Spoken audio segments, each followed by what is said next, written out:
অনেকে আছে বাচ্চাদেরকে হাফেজ বানায় সত্য, কিন্তু তার কোনো সুর নাই। কোরআন তেলাওয়াত সুরবিহীন মানে এত ভালো লাগে না। ওয়াজ করলে সুর ছাড়া ওয়াজ ব্যাখ্যা বা তাফসির করলে এটা ভালো লাগে, কিন্তু তেলাওয়াতটা কিন্তু সুর না দিলে হৃদয়গ্রাহী হয় না।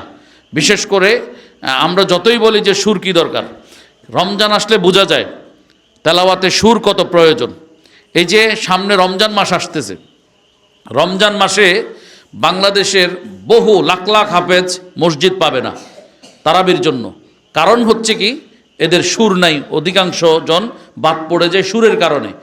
ভালো ইয়াদ আছে, ভালো পড়ার মান ভালো। আমার কষ্ট হয়, আমি বহু মসজিদে ইন্টারভিউ প্যানেলে থাকি, আমি আফসোস লাগে তারা এত ভালো তেলাওয়াত করেছেন, তাজভিদ তেলাওয়াত, তারপরে তাদের মানে সব কিছু অলমোস্ট ঠিক আছে, কিন্তু সিফাতের মানে উচ্চারণ সব কিছু ঠিক আছে, কিন্তু তিনি বাদ পড়ে গেলেন, তিনার সুর নেই। আমাকে আপনাকে বুঝতে হবে, উস্তাদদেরকে বুঝতে হবে যে 20 রাকাত তারাবি পড়বেন, 3 রাকাত উইতির পড়বেন, 4 রাকাত এশা পড়বেন আমার পেছনে, আমাদের পেছনে। তাইলে মানুষগুলো অধিকাংশ হচ্ছে গাফেল, অবুজ। হ্যাঁ, এরা কিন্তু আলেম না, অনেকে আছে আওয়াম। এরা নামাজে এতক্ষণ দাঁড়িয়ে থাকার অভ্যাস এদের নাই। তাহলে এদেরকে আমরা হিকমার সাথে ধরে রাখতে হবে, তেলাওয়াতটাকে হৃদয়গ্রাহী করে তুলতে হবে। যখন আমি হৃদয়গ্রাহী তেলাওয়াত দিতে পারবো, তাদেরকে খোরাক দিতে পারবো, তখন তেলাওয়াতে বিমুগ্ধ হয়ে এরা 20 রাকাত তারাবি মনোযোগের সাথে আদায় করতে পারবে। এখানে এই জন্য তেলাওয়াতে লাহান অত্যন্ত জরুরি। আমরা দেখেছি বাংলাদেশে মসজিদের সংখ্যা হলো মাত্র 5 লাখ, 3 লাখ জামে মসজিদ, 2 লাখ পাঞ্জেগানা মিলিয়ে 5 লাখ। যদিও এটা সরকারি কোনো পরিসংখ্যান এখনো হয় নাই, বেসরকারি কিছু মাধ্যমে এগুলো আমরা পরিসংখ্যান জেনেছি। তো ধরলাম 5 লাখ মসজিদ, ধরলাম 5 লাখ মসজিদ, 5 লাখ মসজিদে হাফেজ যদি 2 জন করে নেওয়া হয়, তাহলে হাফেজ হচ্ছে কতজন? 10 লাখ। ধরলাম 3 জন করে, আরও একজন বাড়তি ধরলাম, বা ইবাদতখানা, বিভিন্ন মার্কেট, বাড়িতে মিলে আরও ধরলাম কয় লাখ? 5 লাখ। তাইলে আমাদের হাফেজ হচ্ছে টোটাল বাংলাদেশে 25 লাখ। কয় লাখ? 25 লাখ। তাইলে আমাদের এই হিফস পেল কতজন হাফেজে? 15 লাখ। বেকার, বেকার বলছি মানে টাকার বেকার না, মানে মানে ওনারা পায় নাই, মসজিদ পায় নাই। তা মসজিদ পেল না কত লাখ? 10 লক্ষ হাফেজ মসজিদ পেল না। আমার খুব কষ্ট হয়। ওই মা বাবাকে যদি আমি জিজ্ঞেস করি যে আপনার সন্তান তারাবি পেল না, আপনার কাছে কেমন লাগছে, আমার বিশ্বাস তিনি জবাব দিবেন, পৃথিবীর সব কিছুর চাইতে আমার খারাপ লাগছে। পৃথিবীতে কিছুই না পেতাম, ভালো ছিল যদি আমার সন্তানটা একটা তারাবি পেত। মানে কারণ এমন এমন বাবা স্বপ্ন দেখেন যে তার সন্তান তারাবি পড়াবে, তিনি তার সন্তানের পিছনে তারাবি পড়বেন। এরকম অনেক বাবা আছে, এই স্বপ্ন নিয়ে সন্তানকে হাফেজ বানিয়েছেন। তারা যে খুশি হন যে সন্তান তারাবির ইমাম, বাবা তারাবির মুক্তাদি, এই চাইতে তাদের খুশির সীমা আর কিছু নাই। এর চেয়ে খুশি তাদের জীবন আর কোনোটা নাই। কিন্তু আনফরচুনেটলি, দুঃখজনকভাবে আমাদের কিছু ওস্তাদদের ভুলের কারণে, সুর চর্চা না করার কারণে, লাহান ধরে না দেওয়ার কারণে, একগুয়েমির কারণে, সুর কি দরকার, সুর কি দরকার, সুরের প্রয়োজন নাই, এগুলো বলে বলে সন্তান এই হাফেজগুলোকে তারা পঙ্গু করে দিয়েছে। আজকে ছেলেগুলো তারাবি পায় না, আমি অনেক জায়গায় দেখেছি এটা। সুতরাং আপনার মত আর বাস্তবতা এক নয়। আপনার আমার মত হলো যে কি, মানে সুর লাগবে না, তেলাওয়াত এখলাসের জন্য, কোরআন হিফজ এখলাস আল্লাহর জন্য, এগুলা বলেন সত্য, কিন্তু আল্লাহর জন্য সব কিছু ঠিক আছে। এই ছেলে তো তারাবি না পেলে তার ইয়াদ ছুটে যাবে। তারাবি এত গুরুত্বপূর্ণ কি জন্য? তারাবি ইবাদত, এটা একটা বিষয়। হাফেজদের জন্য গুরুত্বপূর্ণ হলো বছরে, আমরা দুর্বল ইমানদার, বছরে তারাবিকে উপলক্ষ করে ছেলেরা একটা মাস কোরআনকে আবার রিভিউ করে, আবার কোরআনকে পেছন থেকে আবার মানে প্র্যাকটিস করে, তেলাওয়াত প্র্যাকটিস করে। ফলে তাদের ছুটে যাওয়া আয়াতগুলো, ছুটে যাওয়া তেলাওয়াতগুলো আবার কিন্তু স্ট্রং হয়ে যায় তারাবির উসিলায়। এজন্য তারাবিটা খুবই গুরুত্বপূর্ণ। আমরা অনেক ছাত্রকে দেখেছি, হিফজ ছাত্রকে দাড়ি কাটে, ওই শার্ট প্যান্ট পরে, কিন্তু রজব মাসে চাঁদ উঠলে এর চাইতে বড় বুজুর্গ এলাকায় পাওয়া যায় না। মানে দাড়ি লম্বা করে, এরপরে যে পাঞ্জাবি পরা শুরু করে, জুব্বা পরা শুরু করে। এতের উদ্দেশ্য কি? উদ্দেশ্য হলো তারাবি পড়াবে, কারণ তারাবি না পড়ালে হিফজের ইয়াদ ছুটে যায়। এদের উদ্দেশ্য এগুলো। তো উদ্দেশ্য ভালো, যদিও মতলব খারাপ, উদ্দেশ্য ভালো।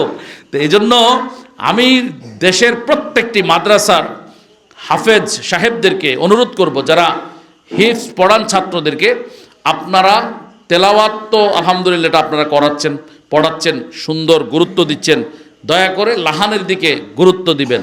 আপনারা নিজেরাই সুদাইসির তেলাওয়াতের প্রশংসা করেন, হুজাইফির তেলাওয়াতের প্রশংসা করেন, মিশর আল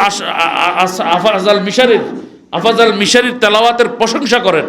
আপনারা সারা বাংলার পৃথিবীর বড় বড় কারীদের তেলাওয়াতের প্রশংসা করেন, কিন্তু আপনার সুর নিজেরও চর্চা নাই, এজন্য আপনি ছাত্রদেরকেও সুর চর্চা করাচ্ছেন না। আপনি নিশ্চিত থাকেন আপনার মাধ্যমে হাফেজ উঠবে সত্য, কিন্তু আপনার ছাত্রগুলো তারাবি পাবে না। আমার চাইতে প্র্যাকটিক্যাল মসজিদ বিষয়ক তথ্য আর কারো কাছে আপনি পাবেন না। আমি এগুলো অ্যাভেলেবেল দেখেছি। এজন্য আমি মনে করি ওস্তাদদেরকে নিজেদেরকেও সুর চর্চা করা দরকার।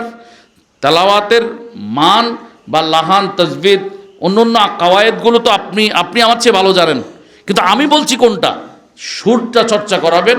করালে আপনাদের এই মাদ্রাসার ছাত্ররা যদি প্রত্যেক রমজানে 100 মসজিদে তারাবি পড়ে, এটা আপনাদের জন্য গুডউইল, আপনাদের জন্য এটা ক্রেডিট, এটা আপনাদের গৌরব যে এই দারুর রহমানের ছাত্ররা আগামী 5 বছর পরে 100-200 মাদ্রাসায় কি করবে, মসজিদে তারাবি পড়াবে, 100-200 মসজিদে তারাবি পড়াবে। কিন্তু তারাবি পড়াতে হলে আপনি মানেন না মানেন, মানুষ কিন্তু আওয়াম পাবলিক কিন্তু সুর ছাড়া পছন্দ করে না। ইন্টারভিউ যে প্যানেলগুলো হয় সেখানে এক্সামিনার যারা থাকে, মানে বিভিন্ন আলেম হাফেজরা যে ইন্টারভিউ নেয়, তারা ইন্টারভিউ নেয় সত্য, কিন্তু প্রত্যেকটা কমিটি মুসল্লিরা বলে রাখে, হুজুর ইন্টারভিউ নেওয়ার পরে আমাদেরও একটা মতামত নিয়েন। উদ্দেশ্য ওই আমরা তেলাওয়াত শুনবো, কারটা সুন্দর বেশি আমরা তাকে রাখবো। এটাই চলছে। বড় বড় আলেম বাংলাদেশে সুর না থাকার কারণে ওয়াজের মাহফিলে বক্তব্য রাখতে পারছে না, পাবলিক তাকে আনছে না। তাহলে আপনি পাবলিক কোনটা চাচ্ছে, মানুষ কোন দিকে তাদের টার্গেট, মানুষের নজর কোন দিকে, আমাকে এটা চিন্তা করতে হবে। উদউ ইলা সাবিল রাব্বিকা বিল হিকমা ওয়াল মাউইযাতিল হাসানা। আল্লাহ তাআলা বলেন মানুষকে তুমি হিকমার সাথে বুঝাবে, মানুষকে দাওয়াত দিবে হিকমার সাথে। তেলাওয়াতও একটা দাওয়াত, কোরআন উপস্থাপন করা, কোরআন তেলাওয়াত করা, এটাও একটা দাওয়াতের অংশ। তাহলে আমি হিকমা অবলম্বন করব। সুর তো অন্যায় নয়, সুর তো অপরাধ নয়, বরং সুর আরও একটা ভালো জিনিস। আল্লাহ রসুল সাল্লাল্লাহু আলাইহি সাল্লাম সাহাবীদের মধ্যে একজন মানে প্রসিদ্ধ কণ্ঠওয়ালা, কণ্ঠ সুন্দর সাহাবী ছিলেন। সব সাহাবীদের কিছু কিছু কণ্ঠ ছিল, সুন্দর ছিল, কিন্তু একজনের কণ্ঠ ছিল বিখ্যাত, হযরত আবু মুসা আল আশআরী রাদিয়াল্লাহু তাআলা আনহু। আল্লাহ রসুল সাল্লাল্লাহু আলাইহি সাল্লাম তার প্রশংসা করে বলেছিলেন, আবু মুসার কণ্ঠের ভেতরে আল্লাহ তাআলা যেন দাউদ আলাইহিস সালামের নূর ঢেলে দিয়েছেন। সুবহানাল্লাহ। মানে এই সাহাবীর কণ্ঠ অত্যন্ত মধুর ছিল, তিনি তেলাওয়াত করতেন সবচেয়েতে সুর মানে বিমোহিত সুর দিয়ে তেলাওয়াত করতেন এই মহান সাহাবী কোরআনকে। এজন্য আল্লাহ রসুল সাল্লাল্লাহু আলাইহি সাল্লাম এই সাহাবীর প্রশংসা করেছেন। এজন্যই আজকে দেখেন আপনার কাবা শরীফে, মসজিদুল হারামাইনে, মদিনা, মক্কা মদিনা দুটোটাতেই যে প্রত্যেকটা ইমাম দারুণ দারুণ সুর দিয়ে কিন্তু তারা তেলাওয়াত করে, নামাজের তেলাওয়াত করে, মানুষের মনোযোগ আকর্ষণ সৃষ্টি হয়। আমি এই কথাগুলো শুধু দারুর রহমান মাদ্রাসার আজকের এই মানে ছাত্র সেমিনারে বলছি, বিষয়টি এমন নয়। স্টুডেন্ট সেমিনার, স্টুডেন্ট কনফারেন্সে বলছি, বিষয়টি এমন নয়। আমি প্রত্যেকটা সামনে রমজানকে উপলক্ষ করে আমি দেশের প্রত্যেকটি মাদ্রাসার জন্য এই বার্তা দিচ্ছি। আমার কথাগুলোকে কেউ হয়তো অপছন্দ মনে করতে পারেন, কিন্তু বাস্তবতায় আপনি যখন বাস্তবতার মুখোমুখি হবেন, আপনার ছাত্রটা যখন বাস্তবতার মুখোমুখি হবে, তখনই আপনি টের পাবেন। আমি চাই আপনাদের ছাত্রগুলো বিভিন্ন জায়গায় তারাবি পড়াক। আপনি নিজেও তো ব্যর্থ হবেন যদি আপনার ছাত্ররা তারাবি না পায়। এজন্য সকলকে অনুরোধ করব, বাচ্চাদেরকে সুর চর্চা করাবেন, সুরের মাস্ক করাবেন। এই কিছুক্ষণ আগে আমি যখন অফিসে বসে আছি, একটা ছেলে তেলাওয়াত করেছে, কি দারুণ তেলাওয়াত, আলহামদুলিল্লাহ। আমরা একজনের কাছে তেলাওয়াত শুনবো একটু করে।